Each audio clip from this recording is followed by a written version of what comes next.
100 and authorial intent. The 100. There was no authorial intent. End of video, thank you for watching, feel free to like and subscribe, or don't, I'm not a YouTuber, I'm just a writer with lots of opinions. Oh, you need more than that?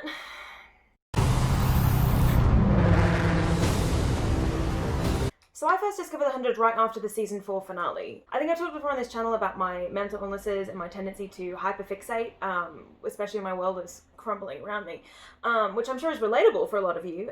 Just recently I went into a depressive episode, and the only thing keeping me going is watching one K-drama after another despite having never watched any before, so if anyone wants a video on my thoughts on that after having watched 67 anime, let me know in the comments. Basically, when I discovered The 100, my world was on fire, and I happened to find it at just the right time, and it became my lifeline.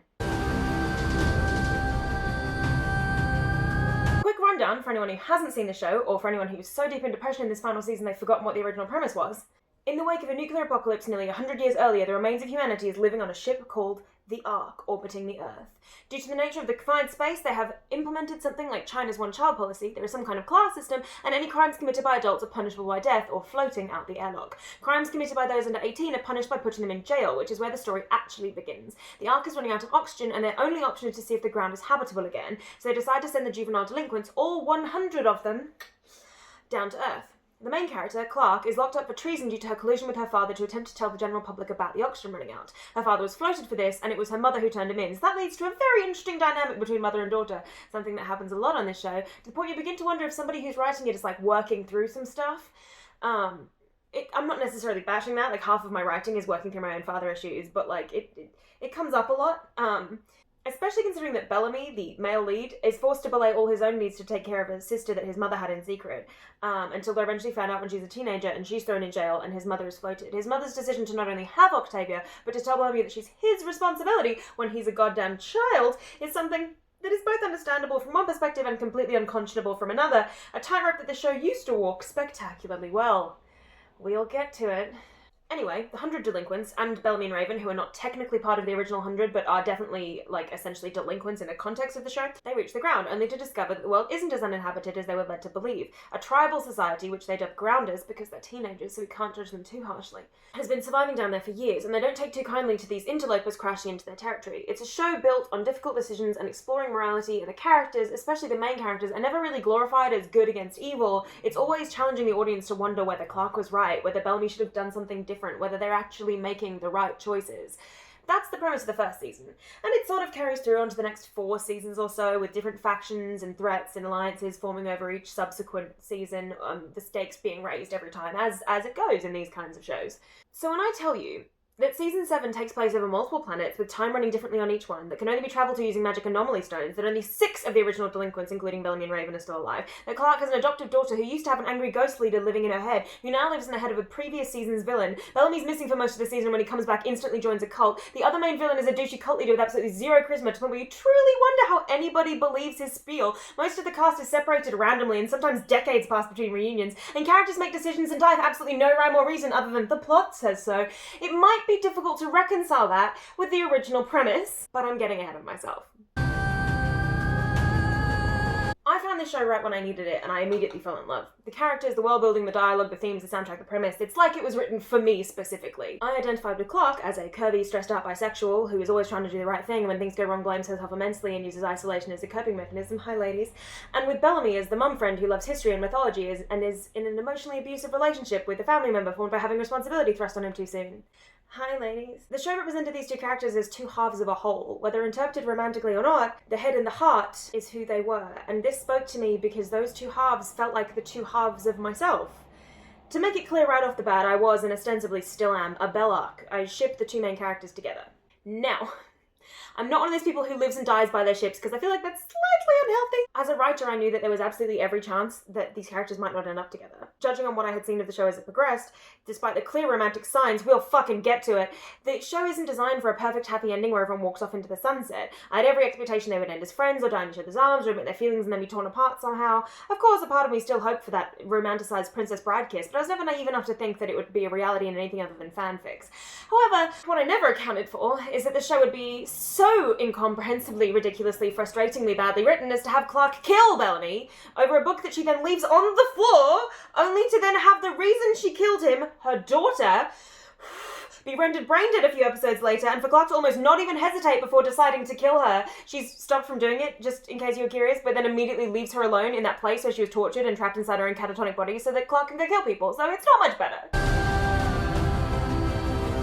For years now, there's been this vein of anxiety around the writing of this show. For some people, it was when the show killed off fan favourite Lexa, particularly because it happened during a rather dramatic period of television where bury your gays was prevalent, and it kicked off a whole movement of people who despised the show. Now, as a writer and a bisexual, I wasn't particularly upset by this death, largely because from a writing perspective, I think this falls out of the purview of bury your gays, although I do think it should have been handled better, and I think the show is guilty of queerbaiting. Also because there is a much more upsetting death of a minority that was more offensive to me in that season, the killing of Lincoln, the second prevalent man of colour to be brutally killed on the show up to that point. We will get to it, and season 3's writing as a whole wasn't considered to be the show's strongest, although in hindsight it probably ranks higher than at least 2 other seasons, which is really saying something.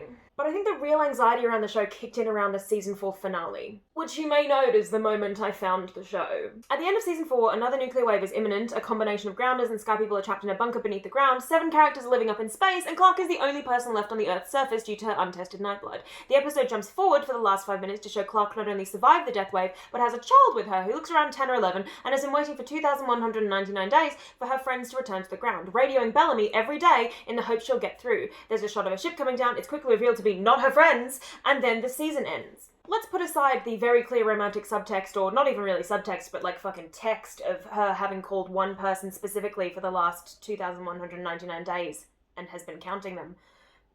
Let's just move that over there for now. Time jumps are hard. There are very few shows I can think of off the top of my head that have traversed that narrative device well. Even in shows about time travel, the episodes where there are time jumps within the canon are considered some of their weakest. I'm looking at you, season 7 of Doctor Who. But with the first couple episodes of season 5, it seemed like the show might know what it was doing. It seemed like it could pull it off. And to an extent, it did. The rifts between all the characters that spent time apart make a lot of sense. Clark being singularly focused on Maddie because she's the only person she's had on the planet with her for the last 6 years makes sense. And the insular death cult that Octavia is now believing is both terrifying and believable. But Space Crew, the 7 people on the ship up in space, their development is never shown once on screen. Viewers are simply told that 7 people up in space are now closer than family, and that not only is Echo, previously an antagonist for many seasons, now a member of that family, but she's also dating Bellamy and has been for like at least a year. It's very vague as to how long they've been together. Now again, as a writer, I sort of understand the logic behind this. You can't have Bellamy date Raven because there is already a huge fan base of people who want them together, and the other pairs are coupled up. So in order to create a relationship you can believably stick Clark right in the middle of to heighten tension, Echo is the perfect choice. Problem with this is that the show keeps trying to frame Clark as narratively in the wrong this entire season for not taking Space Crew's side on things. This could have been interesting, but they squandered it by the hypocrisy within the storytelling. Clark is a villain for betraying them to save her daughter, her family, the only person she's known for the last 6 years, but they're somehow in the right for making decisions that benefit themselves and their family. They're right because there's more of them? I guess? And then Echo gets to lecture Clark about betraying Bellamy despite Echo having both stabbed his sister and indirectly causing the death of his previous girlfriend. It was an interesting choice. The show is all about exploring the morally grey, but having characters who have always been, at best, morally charcoal, suddenly lecturing the main character on the meaning of friendship or whatever just came across as very ham-fisted. Especially when you find out later on that said character has been lying about her entire identity, and then in season 7 goes fucking nuts and murders people in the name of the boyfriend she thinks is dead, who, by the way, would very much not endorse that message. Speaking of her boyfriend... Bellamy also blatantly manipulates a literal child in season 5, which was the first of a number of drastically out-of-character things Bellamy ended up doing before his pointless death 2/3 of the way through the final season, but this contributed to a huge chunk of the plot in season 7 that people didn't like, namely the villain, Schitt, who if Maddie hadn't taken the flame at Bellamy's behest, wouldn't exist, and maybe the show would have been forced to go in a better direction. Possibly. It's impossible to tell at this point. Bellamy wasn't the only character who was messed with, however. Fan favourite Raven became a bitter, rude, entitled bitch who looked down on Clark for all of seasons 5 and 6, only to finally understand her in season 7, when she herself has to make a mildly difficult decision, and realises that it's been on Clark's shoulders to do that for all those years, and maybe she should have cut her some slack. This is a bizarre arc for her, because it's triggered by her causing the deaths of maybe 4 people at the beginning of the season, and her spiralling because of it, but like... It's not like Raven has never killed anyone before. She was pretty into making bombs in the first season, and I know she's smart enough to know what bombs do. There is a similar arc for Octavia, which is actually handled surprisingly well, considering at the end of season 5 she was a horrible person and I expected her to be killed off. And the fact that they managed to create this redemption arc for her within the last 2 seasons is actually pretty impressive, and I'm surprised they pulled it off. Although it is kind of disappointing that they have that happen because she becomes a sort of mother figure to a child. because apparently that's the only way for women to truly understand other women and grow as people, and also that's the only trait they're allowed to have after it happens. Although, this does hammer home just how badly written Echo is, considering I truly hated Octavia in Season 5, and now actively root for her, just as I truly hated Murphy in Season 1, and now he's the only remaining character that doesn't make me weep over their squandered character development. But the writers couldn't make Echo likeable? Which I used to think was intentional, but now, I mean, who the fuck knows? Echo never had much of a character to begin with, so the bizarre and often frustrating decisions they make with that character can't really be classed as out of character, but that doesn't make those decisions any less baffling or terrible. And of course, the worst offence, Clark. Not because she was necessarily done the most dirty by the writing, that's clearly Bellamy, but because she's the main character of the goddamn show, and they didn't even have the respect to give her a real send-off in the final season. Since Season 5, all she has been is a mother. Everything else about her character was stripped away until it was all she was, and it was made clear more than once by the show that it wants us to root against that. And then when we didn't, when we sided with Clark, because she was in the right for the most part, they had to make her go so over the top that it was impossible to justify her actions. Like when she electrocutes Maddie to keep her safe. Or when she shoots Bellamy directly through the fucking heart because of a book that might put Maddie in danger, and then just leaves the fucking book on the ground next to a live cult member and just fucking bounces. She is a shell of the complex, fascinating, wonderful character she once was, and that is truly one of the most tragic things about the writing of this show. Oh boy. Oh Jesus fucking Christ. That was a choice. I don't even really know where to start. It was a mess from start to finish. There was a point back in Season 5 where I thought the writing couldn't possibly get any worse, where I convinced myself that the show could only be doing things that bizarre and out of character because it was all leading up to some kind of end game that was gonna make it make sense. Instead, they proved that they've been making it up as they go along, that they don't understand their fan base, and that they fundamentally misunderstand the message of the show that they themselves wrote. Throughout all of the dark and edgy aspects of this show, of which there are many, through the dredges of humanity that they managed to drag themselves down into, the core of the characters and the thesis of the show has always been that there is hope.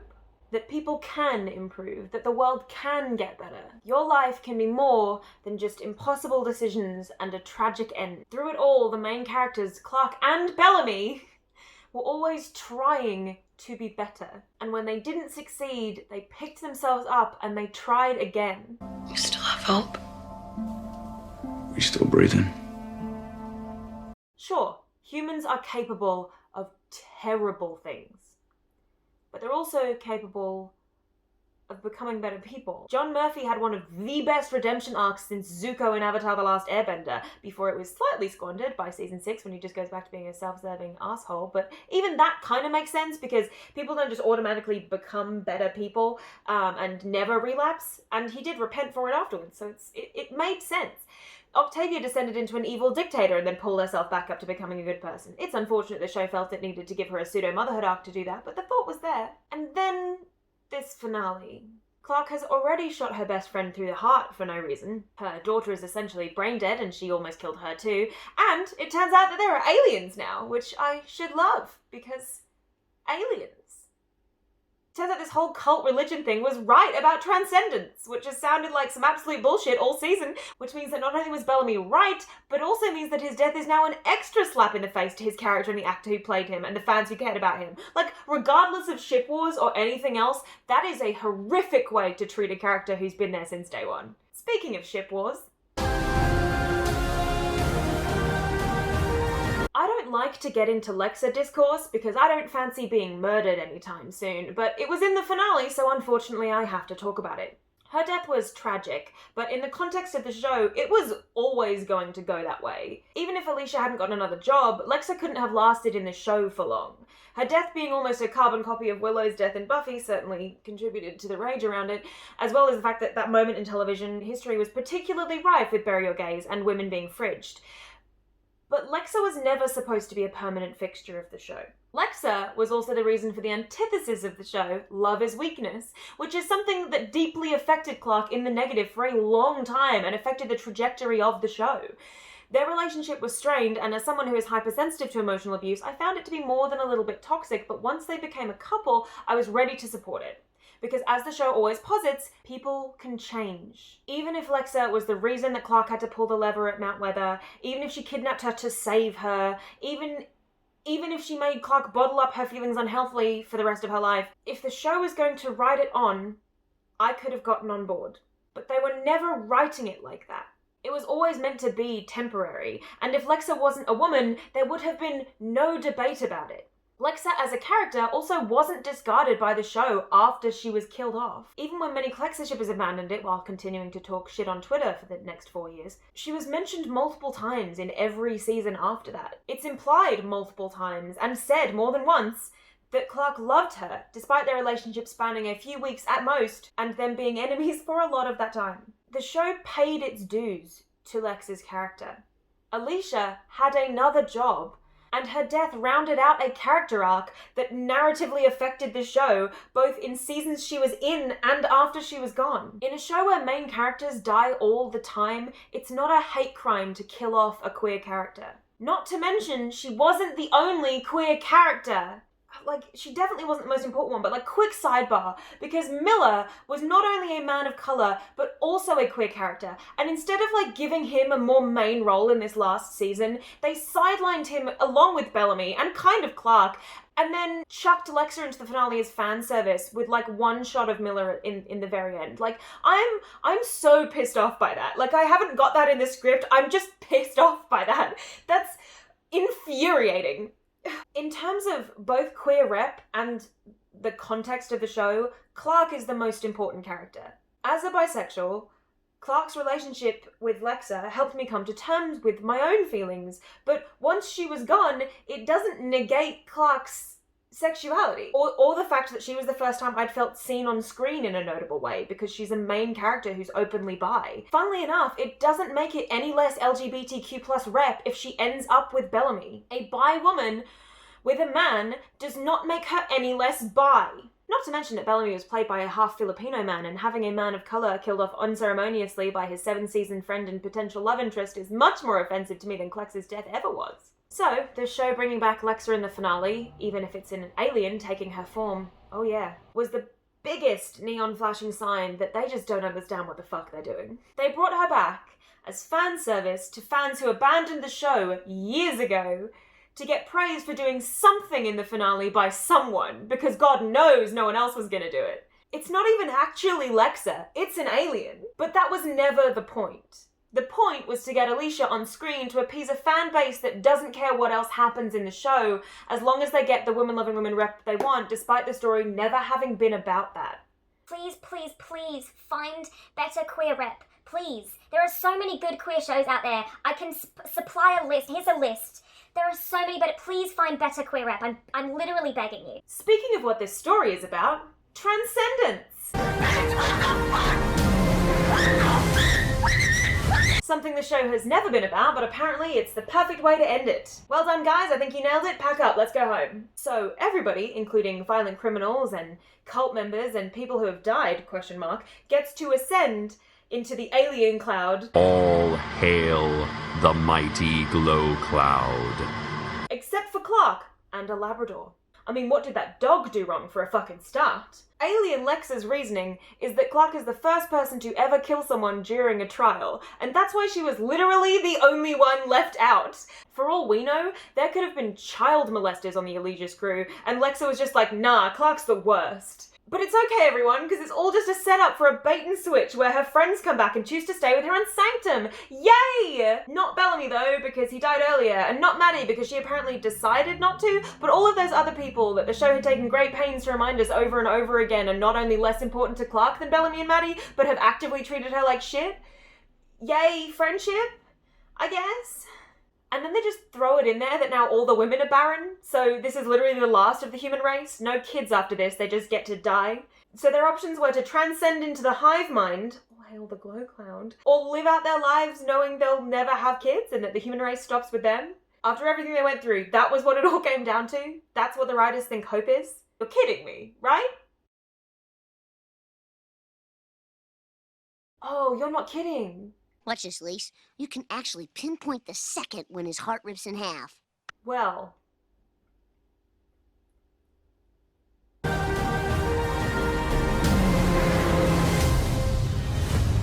sorry I invested in this show, because without it, I wouldn't have met some of my best friends. And I wouldn't have started writing fanfic again, which is the thing that motivates me to write when I can't focus on my own stuff. But I am sorry that I didn't stop after the season 6 finale.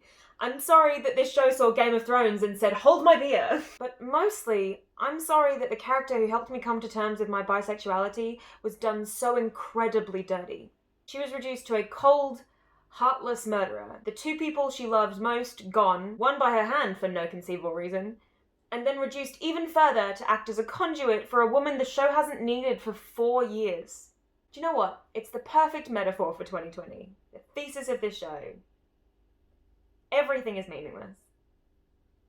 Ugh, I'm off script now. I wrote a script because I tried to record this earlier and I was just rambling and angry and I was just getting heated, and so I decided I needed to read off something because otherwise I was going to lose my McFucking mind. And I wanted it to be intelligible, so I've been reading off, and I know that might be annoying for some people to watch, watching me look down at the script that's right below the camera, but I'm very low tech right now, so this is what I've got. I don't have a teleprompter, and I don't have an easier place to put my phone, so but yeah, so listen, I don't have a problem with clexa within the context of the show, but I do have a problem with the way the show has continued to cater for that section of the fandom that isn't. I've never said it's all clexas who are like that, ever. It's that select group who've been viciously bullying cast members for years and have actively tried to get the show cancelled, who are now going to be vindicated by them bringing back the actress to dress like her, to not even be her, to be an alien. Why are you trying to vindicate those people instead of the fan base that's been loyal to your show for so many years? I just fundamentally don't understand it. But I mean, like I said, I met some of my best friends through this show, so I can't be too angry at it. And I just, I want to write TV show. I want to be a writer. I'm doing a degree in screenwriting and in creative writing. I've got 15 half-finished novels on my laptop. I write scripts all the time. That's what I want to do for a living. And I think that's part of why it upset me so much, because this show that I had put so much of myself into and that I'd emotionally invested in so hard when I was having a hard time, tanked itself, seemingly on purpose, seemingly out of spite. I look at that and I'm well, why aren't I employed? I can tank shows out of spite too. Fucking employ me. I will ruin any show you want me to. Let's go. Hire me on Westworld. Let's fucking ruin it, kids. I don't know. I want to write shows that people will remember and that people will like. And I don't think a happy ending necessarily negates that. And I think the show tried to have it both ways. It tried to have a happy ending with all the guys coming back down to earth, but then also have it be edgy and depressing. And I just think fucking pick a lane. Or maybe don't pick a lane, but write it better. That's my takeaway from all of this. Write better. Anyway, I'm done ranting for now. No hate to the writers team on this show. I'm sure a lot of them have worked very hard, and I know that a lot of it is to do with one specific person who is telling you how to write the story a certain way, and that you don't have a choice when you're writing episodes to do it a different way. I get that. I'm not having a go at any of the people who work on the show. I think the cast is all amazing. Anyone who works on the crew is brilliant. I just think that this is one of the most terribly written seasons of television I've ever seen, and I watched all of Game of Thrones, and the last season of Veronica Mars. I sat through all of those, and they were all terrible, but this really takes the cake. This is phenomenally bad. Game of Thrones seems to have gone wrong out of just sort of naivety and sort of not understanding what the story is about. This is a collection of not only not understanding what the story is, but not understanding the characters, not understanding the fan base, not understanding anything about the show you're telling, the story you're telling. This is why I kept to the script before, because I made so much more sense, and I'm reading off of the words that I had written. I'm going to stop rambling now because I'm going to get worked up again. But don't watch this show. Don't watch The 100. I think I made a video a couple of years ago where I recommended it. Don't watch it. It's not worth it. It's really, really, really not worth your time. Shows with bad endings are never worth your time, because it retroactively goes back and ruins the rest of the show for you, because you're what was all of this working up towards? Oh, that? Oh, I don't care. I'm sorry. I don't know.